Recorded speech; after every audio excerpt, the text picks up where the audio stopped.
In the latter part of the last century, there lived a man of science, Aylmer, brilliant, ambitious, a seeker of truth hidden deep within nature's secrets.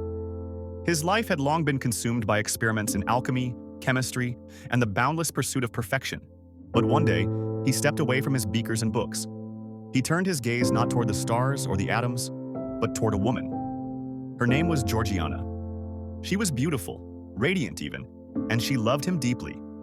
But on her left cheek, just beneath the eye, she bore a small crimson birthmark shaped like a tiny hand. Most had found it charming, others called it a fairy's touch. But to Aylmer, it became an obsession. He could not look at her without seeing that mark.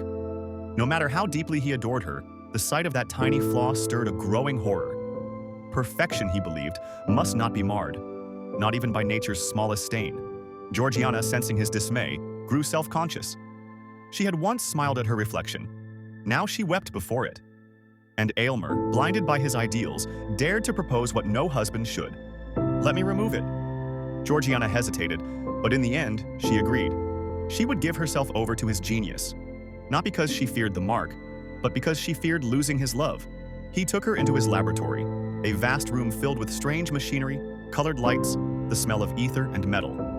Beside him stood Aminadab, his brutish but loyal assistant, a man of earth and muscle who scoffed at the notion of tampering with beauty. "If she were my wife, I'd never touch that birthmark." But Aylmer would not be swayed. He showed Georgiana wonders, elixirs that changed metals to gold, vapors that summoned visions of the past.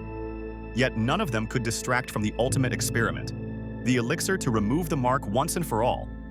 At last, he offered her the potion, a clear, delicate liquid. Georgiana drank without fear. Her trust was absolute. As she drifted into sleep, the birthmark began to fade, softly, slowly, beautifully. Aylmer watched in triumph. "She is perfect now," he whispered. But in the same breath, Georgiana stirred, her skin pale, her voice faint. "My poor Aylmer, oh, you've aimed so high and done so nobly, but I am dying." The mark was gone, and so was she.